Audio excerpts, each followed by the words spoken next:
Buenos días, hermanos, que el Señor les bendiga a todos en esta hermosa mañana y este día bueno que Dios nos da, ¿verdad? Y damos la bienvenida a todos en el nombre del Señor, ¿verdad? Sean bienvenidos, hermano Daniel, hermana Marisol también, ¿verdad? Y así todo, ¿verdad? Nuestra hermana que está con nosotros desde la semana pasada, ¿verdad? Se integró. Y así que, hermanos, todos somos bienvenidos y le damos gracias a Dios por la vida de cada uno, ¿verdad? De los que estamos aquí. Sabemos que hay algunos hermanos que no están con nosotros por algunos asuntos, ¿verdad?, que tienen ellos, pero estaremos orando, ¿verdad?, para que Dios les bendiga donde quiera que ellos estén. Bien, hermanos, quiero en esta mañana ir rápidamente, ¿verdad?, a la palabra del Señor. Y quiero iniciar, ¿verdad?, un tema hoy sobre cómo buscar y seguir la voluntad de Dios. Este es un tema muy importante porque a menudo, ¿verdad?, estamos en esa situación, ¿verdad? Constantemente estamos en un asunto, ¿verdad?, si estoy en la voluntad de Dios o no estoy. Y vamos a ver primera de Pedro,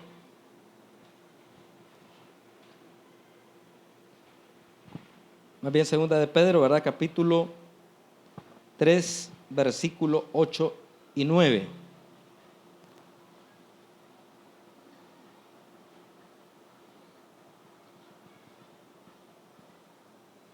Segunda de Pedro, capítulo 3, versículo 8 y 9.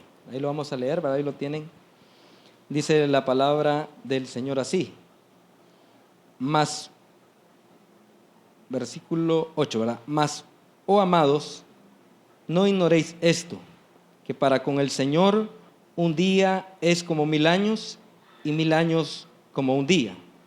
El Señor no retarda su promesa, según algunos la tienen por tardanza, sino que es paciente para con nosotros, no queriendo que ninguno perezca, sino que todos procedan al arrepentimiento. Que el Señor bendiga su palabra. En cierta ocasión, un padre y su hijo estaban escalando una montaña por primera vez y estando, ¿verdad?, cansados, pensaban que no tenían muchas fuerzas para continuar y entonces pensaban regresar y no continuar el viaje, abandonar, ¿verdad?, el viaje que tenían de escalar la montaña, y luego se sentaron a descansar un poco. Pero en lo que estaban descansando allí, una pareja bajaba de la montaña, se detuvo para hablar con ellos un poco y ellos le preguntaron: ¿a qué distancia tenemos la cima? Porque estamos cansados y sentimos que no vamos a poder llegar. Y los jóvenes que venían bajando le dijeron con mucho gozo, ¿verdad?, está bien cerca, solamente hay que escalar quizás unos 300 metros y ustedes estarán llegando a un lugar donde hay otro poquito más, un poco inclinado, bastante inclinado, pero está bien cerca, le dice, y ustedes llegarán a la cima si se esfuerzan un poco. Ustedes pueden llegar, ustedes tienen la fuerza para hacerlo. Cuando ustedes estén en la cima, entonces se van a dar cuenta, cuando vean todo el panorama que se puede ver desde esa altura, se van a dar cuenta que valió la pena el esfuerzo. Y entonces ellos escalaron hasta encima y cuando estuvieron en la cumbre, entonces pudieron ver la belleza del panorama, todo aquello hermoso que podían ver desde esa altura, y entonces, llenos de gozo, de alegría, dijeron: valió la pena el esfuerzo. ¿Qué quiero decir con esto, hermanos? El Señor Jesucristo dijo que Él vendría por nosotros un día. Amén. Y también, ¿verdad?, es más, dijo a sus seguidores que debían estar listos porque el Hijo del Hombre vendría en la hora que ellos menos pensaban. Entonces, en la Escritura nosotros encontramos a Jesús una y otra vez hablándole a su pueblo, hablándole a sus seguidores de que Él vendría por nosotros. Y eso fue lo que muchos cristianos, ¿verdad?, primitivos cobijaban en su fe, en su creencia. Ellos, muchos de los creyentes del primer siglo, pensaban de que Cristo venía aun cuando ellos estuvieran vivos. El apóstol Pablo vivía todos los días con la esperanza de que ese nuevo día, ese nuevo amanecer podría ser la venida de Cristo. Cuando llegaba la noche, él pensaba que en toda esa noche Cristo podría venir. El apóstol Pedro, el apóstol Juan, Santiago y todos los apóstoles estuvieron hablando de que ellos en todo momento estaban esperando la venida del Señor. Sin embargo, aún en los tiempos actuales, ¿verdad?, hay muchas personas que viven con la expectativa de que Cristo está a las puertas y que Cristo pronto viene. Yo sé que ustedes oyeron mucho predicar a Gigi Ávila, a algunos les gustó, a otros no, pero Gigi Ávila vivía cada segundo de su vida diciendo que Cristo viene. Y su ministerio se llamaba Cristo viene. Entonces, él todos los días de su vida vivió con la expectativa, vivió con la certeza de que aún estando vivo él, Cristo iba a venir para levantarlo. Pero todos sabemos, Gigi Ávila murió y todavía Cristo no ha venido por su iglesia. Esto sucedió entonces desde que los apóstoles comenzaron a creer eso y comenzó a pasar el tiempo. Entonces se levantaron muchos burladores comenzando a decir todo lo que han creído, todo lo que les han dicho en cuanto a la venida de Cristo es una mentira, porque han pasado tantos siglos, tantos años y Cristo no ha venido todavía. Entonces comenzó, ¿verdad?, un grupo a tratar de desanimar, a sembrar ideas en la mente de los creyentes primitivos, ¿verdad?, de los creyentes del primer siglo, a sembrar ideas en cuanto a dudar de que Cristo vendría por su iglesia. Y creo que hoy, en este tiempo, ¿verdad?, aún hay personas, hay predicadores que están anulando la venida de Cristo. Hay predicadores de los más famosos que han dicho: yo no quiero que Cristo venga porque yo estoy perfectamente bien plantado aquí en la tierra y tengo todo cuanto deseo, y le he dicho a Dios, dijo uno de estos predicadores, que no me dé nada ahí en el cielo porque todo lo quiero aquí en la tierra, porque en el cielo nada de eso me va a servir. Y esas ideas y esas doctrinas están circulando dentro de la iglesia. Entonces ahora las palabras del apóstol Pedro aquí nos tienen que servir de aliento. Le sirvieron en el momento a aquellos creyentes que leyeron la carta de Pedro. Y nos ayudan a nosotros para seguir firmes sin pensar que ya Cristo no vino y que vamos a regresar, sino a motivarnos a seguir hacia adelante hasta llegar, ¿verdad?, al lugar donde el Señor nos tiene preparado. Pero necesitamos ver cuál es el panorama. Toda una confusión, mucha falsa doctrina circulando dentro de las iglesias, y la gente entonces se desespera. Pero el apóstol Pedro dice aquí, ¿verdad?, porque el versículo 8, mas, oh amados, ¿verdad?, no ignoren, no desconozcan, ¿verdad?, esto, que para el Señor un día es como 1000 años y 1000 años como un día. ¿Qué está diciendo? O sea, desde el punto de vista de Dios, cuando Jesús hizo su promesa que Él venía hasta este tiempo, entonces desde la perspectiva de Dios no ha pasado mucho tiempo. ¿Por qué? Porque desde la perspectiva de Dios dice que 1000 años son como un día. Y Pedro está citando el Salmo 94 cuando dice, ¿verdad?, porque 1000 años delante de ti, ¿verdad?, son como el día de ayer que pasó. Entonces está hablando de que para Dios ese tiempo que ha pasado no es mucho. Y cuando Jesús dijo, ciertamente vengo pronto, todavía ese pronto en el tiempo de Él es poco. Porque si ahora tomáramos, aunque no es verdad, pero si tomáramos literalmente la palabra que si un año es como un día, entonces estamos diciendo que han pasado un poquito de más de 2 días desde que Jesús dijo, yo vengo por ustedes a este tiempo. O sea, desde el punto de vista de Dios no ha pasado tanto el tiempo. La promesa del Señor está vigente y está fresca. Está, ¿verdad?, aún quizás pronto a cumplirse. Pero nosotros los creyentes debemos de estar esperando ese momento. Pero ahora, ¿cuál es el propósito de que el Señor, nosotros sentimos que tarda? Dice el versículo 9, ¿verdad? Lo dice el 9. El Señor no retarda su promesa. Su promesa, la promesa de venir por nosotros.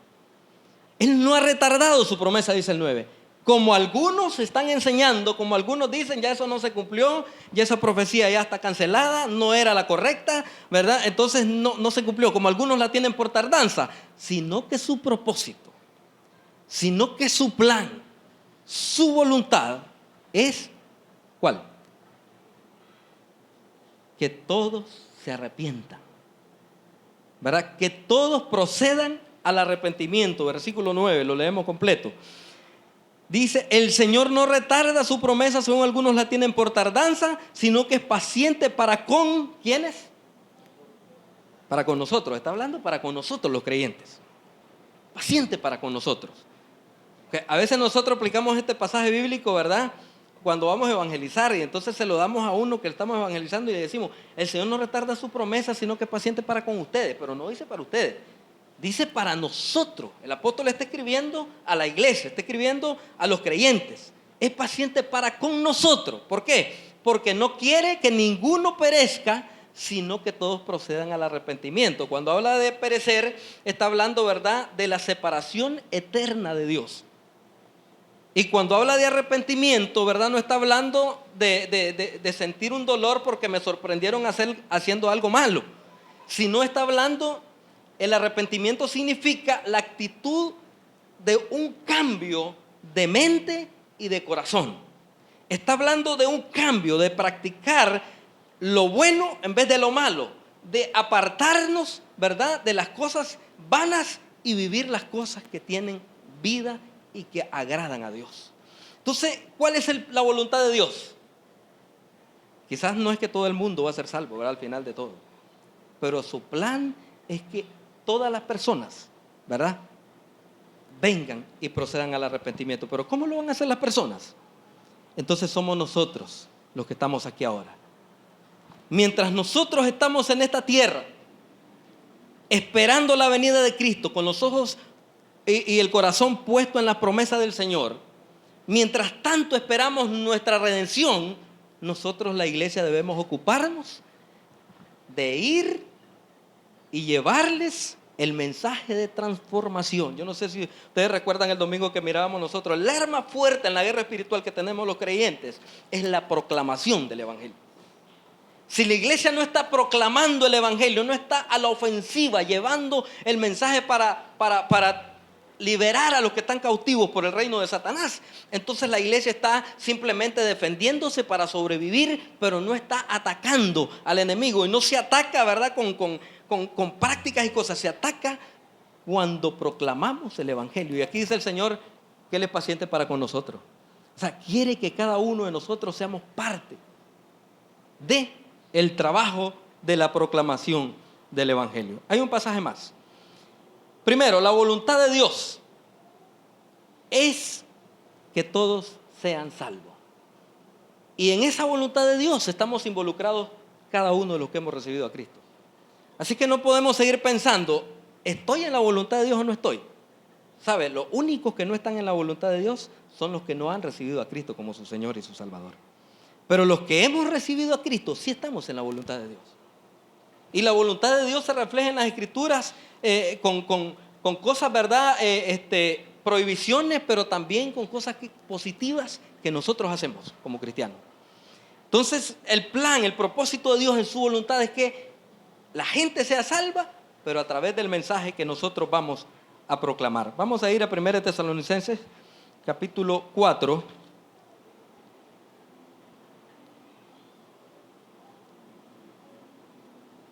Primera de Tesalonicenses capítulo 4, versículo 1 al 5. Leamos juntos, ¿verdad? Del 1 al 5. Dice: por lo demás, hermanos, os rogamos y exhortamos en el Señor Jesús, que de la manera que aprendisteis de nosotros, como os conviene conduciros y agradar a Dios, así abundéis más y más. Porque ya sabéis qué instrucciones os dimos por el Señor Jesús, pues la voluntad de Dios es vuestra santificación, que os apartéis de fornicación, que cada uno de vosotros sepa tener su propia esposa en santidad y honor, no en pasión de concupiscencia, como los gentiles que no conocen a Dios. Tenemos claro, ¿verdad? El punto 2. Dios quiere que todos nosotros, los cristianos, seamos santos. Amén. Seamos santos. Pero ya hemos discutido el tema de la santidad. Ya hemos definido qué es santo. Es apartado, ¿verdad? Significa apartado del mal para servir a Dios. Entonces, el punto ahí es que los creyentes deben de ser santos. Y es específico, ¿verdad? Primero nos está diciendo, ¿verdad? La palabra que el apóstol quiere decírsela con mucha suavidad. Les ruego, les rogamos en el Señor, ¿verdad? Que ustedes puedan andar como es digno. O sea, los cristianos hemos sido llamados a andar en una vida diferente. Los cristianos debemos marcar la diferencia entre nosotros y el mundo. El cristiano no se puede parecer al mundo en nada. El mundo no puede entrar en la iglesia. Es la iglesia la que tiene que entrar en el mundo. Y cuando dice aquí, ¿verdad? Que hemos dado instrucciones y todo eso, dice, y lo que aprendiste y de la manera que conviene conduciros para agradar a Dios. Está hablando, conducir, está hablando de andar. ¿Cómo andamos? ¿Qué es lo que estamos practicando en nuestro andar? Si nosotros, ¿verdad? Como líderes no enseñamos, ¿verdad? Que el cristianismo verdadero es un cristianismo de santidad. Sabemos que cuando nosotros recibimos a Cristo somos salvos. Y que no podemos agregar nada a la salvación. Lo único que queda en el cristiano cuando es salvo es su crecimiento. Y en el crecimiento entonces está sometiéndose a lo que es la santificación. Y dice aquí, ¿cuál es la voluntad de Dios? Es vuestra santificación. Y lo especifica, porque parece que en el contexto que está hablando el apóstol, ¿verdad? Dice que cada uno de vosotros, ¿qué dice? Sepa qué. Lo dice el texto, ¿verdad? Si ustedes me ayudan ahí. Que cada uno de vosotros, el versículo, que os apartéis de fornicación, primero, perdón. Que os apartéis de fornicación. Y el versículo 4, y que cada uno de vosotros sepa tener su propia esposa en santidad y honor. Ok.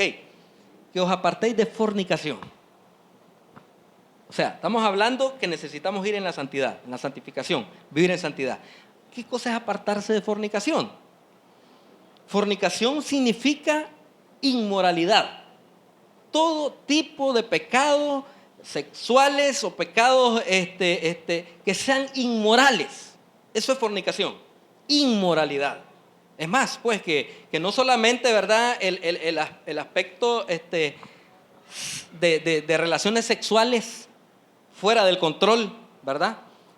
Del matrimonio, sino también tiene que ver con pecados que no solamente son relaciones sexuales.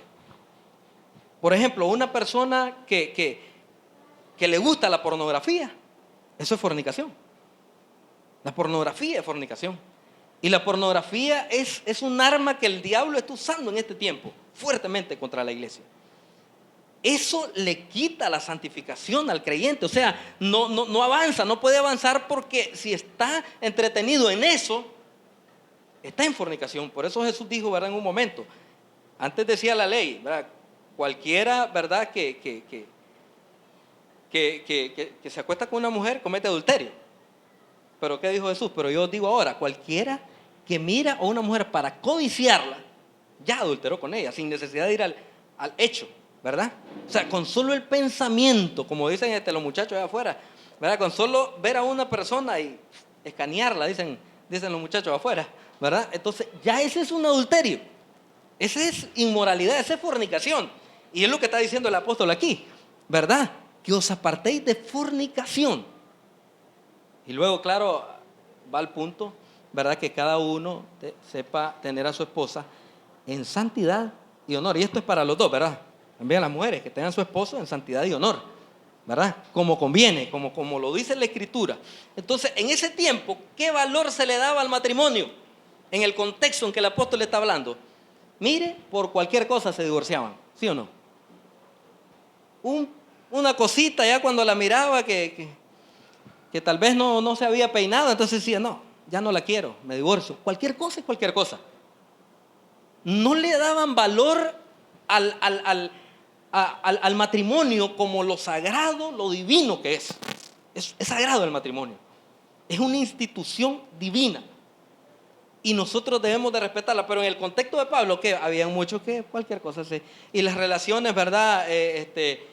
Sexuales depravadas, normal, lo pasaban. Y eso es normal. Y es peligroso hoy en nuestro tiempo, en nuestra sociedad, ¿verdad? Que esto esté llegando a ser también tan normal. Pero para los principios divinos eso no es normal. Entonces, ahí termina diciendo, ¿verdad? El versículo 5. No en pasión de concupiscencia, o sea, deseos carnales, ¿verdad? La concupiscencia. Como los gentiles que no conocen a Dios. No podemos vivir. Gentiles representan los no creyentes, los incrédulos. No podemos vivir como que no fuéramos creyentes. Tenemos que vivir como cristianos en la santificación. Y eso no es, ¿será la voluntad de Dios esto? Dice aquí que la voluntad de Dios es nuestra santificación.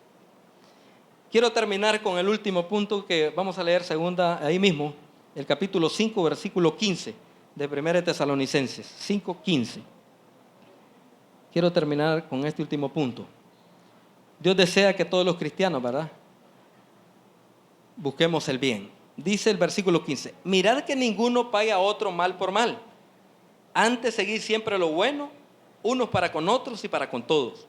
Estad siempre gozosos, orad sin cesar. Dad gracias en todo porque esta es la voluntad de Dios para con vosotros en Cristo Jesús. No apaguéis al Espíritu, no menospreciéis las profecías. No menospreciéis las profecías. Examinadlo todo, retened lo bueno, absteneos de toda especie de mal. Primero, hermanos, la voluntad de Dios es que nosotros compartamos el mensaje para que todos aquellos que no han conocido a Cristo lo lleguen a conocer. Segundo, la voluntad de Dios es nuestra santificación. Y tercero, la voluntad de Dios es que cada uno de nosotros los cristianos andemos en lo bueno. Ahí lo dice el versículo, ¿verdad? Que el 15, que nosotros debemos apartarnos, ¿verdad?, de lo malo. Y me regresa al versículo 15, por favor, hermano Levi. Dice el versículo 15 ahí, mirad que ninguno pague a otro mal por mal. Dios, hermanos, está muy interesado en cuanto a nuestras relaciones unos con otros. Mire, la voluntad de Dios es que nosotros nos amemos unos a otros. Amén. La voluntad de Dios es que cada uno de nosotros, ¿verdad?, nos preocupemos los unos por los otros. Mire, dice aquí, ¿verdad?, claramente que ninguno pague a otro mal por mal, antes seguir lo bueno, unos para con otros y para con todos. O sea, somos una familia. Comunidad Cristiana es una familia. Pero como familia debemos demostrarlo, ¿verdad?, en nuestras relaciones. Mire, dice la Biblia que somos un cuerpo en Cristo, ¿verdad? Y si somos un cuerpo en Cristo, somos muchos miembros, pero somos un solo cuerpo. De manera que el apóstol Pablo usa, ¿verdad?, una forma. Dice que cuando uno de los miembros del cuerpo se duelen, ¿qué pasa? Todos se duelen. Si usted se hace una herida en el dedo chiquito, eso lo siente todito el cuerpo. De manera que usted comienza ay, no aguanto, ¿verdad? Y solo un miembro se dañó. Entonces, cuando la iglesia está unida, yo creo que cuando uno de los miembros sufre una situación, todos los miembros debemos de dolernos con él. Todos debemos unirnos. Ahí es donde se manifiesta, ¿verdad?, la unidad, el compañerismo, la hermandad, el verdadero cristianismo. Cuando unimos, pero a veces, ¿verdad? La voluntad de Dios no es que a nosotros no nos interesa lo que le esté pasando al hermano tal, ¿verdad? No, debemos estar nosotros conectados, debemos estar interesados en cómo ayudar. En estos días, ¿verdad? Ustedes todos saben que mi esposa sufrió la pérdida de su hermano. Y yo pude ver cómo muchos hermanos, ¿verdad?, de la iglesia estaban ahí.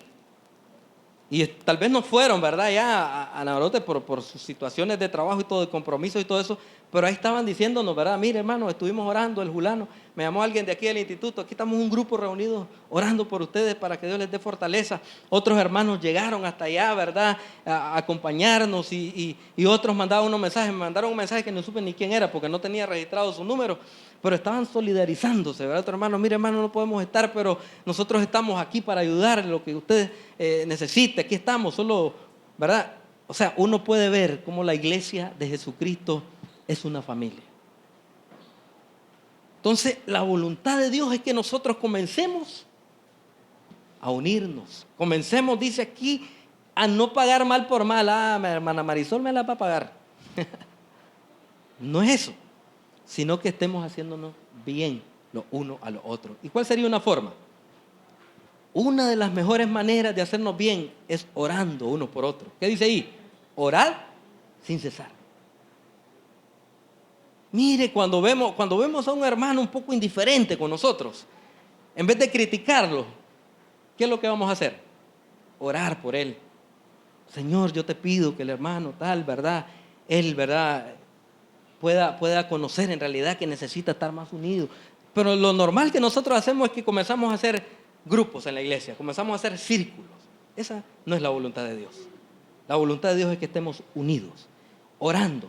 Dice, dando gracias a Dios en todo, gozosos, ¿verdad? Gozosos, estar siempre motivados, ¿verdad? No dejar apagar el Espíritu Santo, ¿verdad? La llenura del Espíritu Santo en nuestras vidas, ¿verdad? No dejar ir eso en nosotros y mantenernos siempre apartados, dice el último versículo que leíamos, el 22, ¿verdad? Apartándonos de todo lo malo, unidos haciendo la voluntad de Dios. Hermanos, la palabra del Señor nos muestra que su voluntad es perfecta. Y su voluntad, ¿verdad?, es que nosotros proclamemos el mensaje para que otros sean alcanzados. Y todos aquellos que no le conocen, lleguen a conocerlo. Su voluntad es que estemos santificándonos cada día, a pesar de que vivimos en un mundo difícil, parecido al que vivió Noé, pero que podamos hallar gracia delante de Él nosotros, ¿verdad?, en nuestra búsqueda de la santidad sin la cual nadie verá al Señor. Y tercero, unidos en un solo cuerpo, como Cristo, ¿verdad?, nuestro Señor lo ha mandado. En esta mañana, hermanos, que el Señor bendiga su palabra.